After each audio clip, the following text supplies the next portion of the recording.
Welcome, Bohol TV Show. Nandito po tayo, manood tayo sa pagmamalita ngayon. Siya pala ang akala nyo ba yung mga anak ninyo hindi magdurusa sa ginagawa ninyo sa ngayon?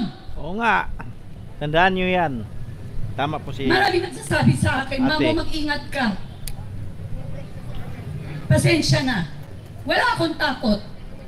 Isa lang kinakatakutan ko. Ang Diyos na makapangyarihan. Yan lang ang dapat nating katakutan. Bakit? Gawa tayo lahat ng Diyos.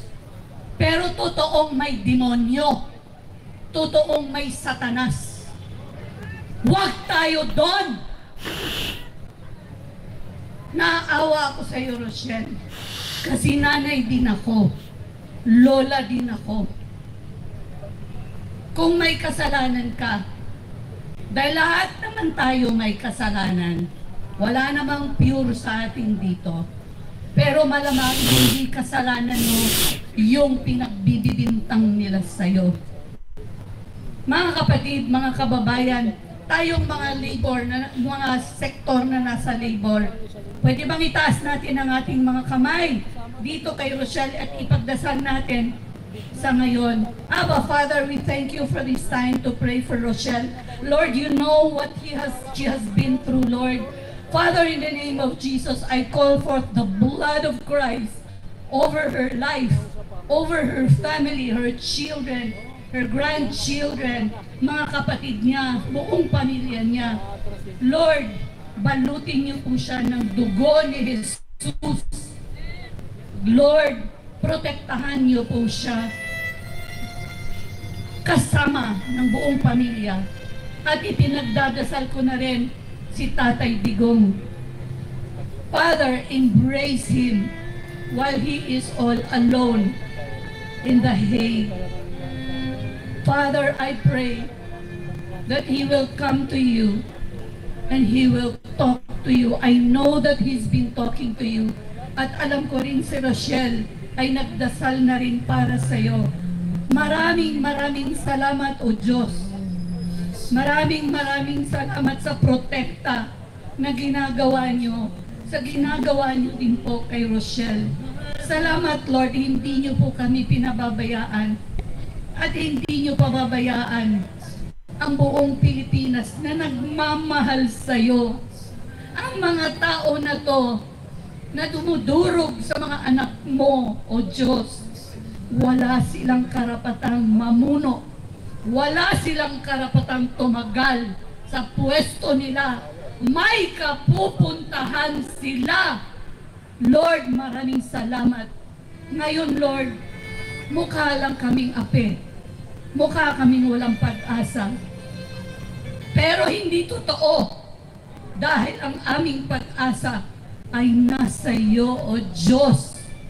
Father, itaas mo ang kamay mo, Rochelle. Maraming salamat, Diyos ko.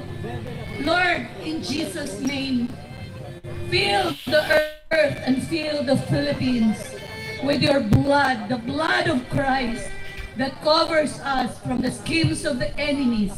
Malapit na, konting panahon na lang, maniwala tayo mga kapatid, maniwala at magdasal tayo.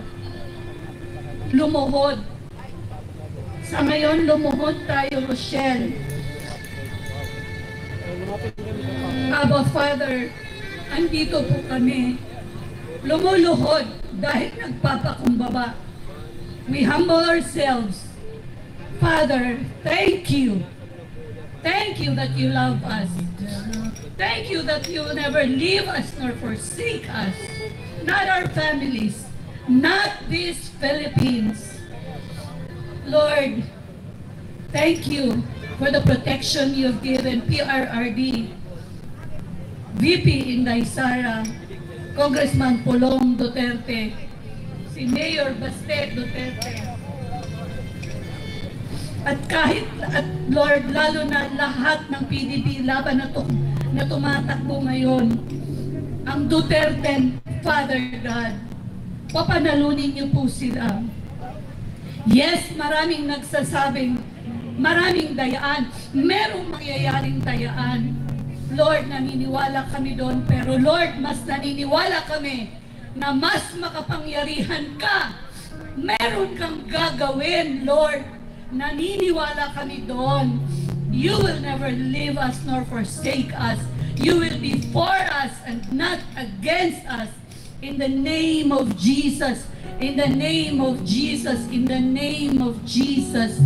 Meron kang tinatawag na suddenlies.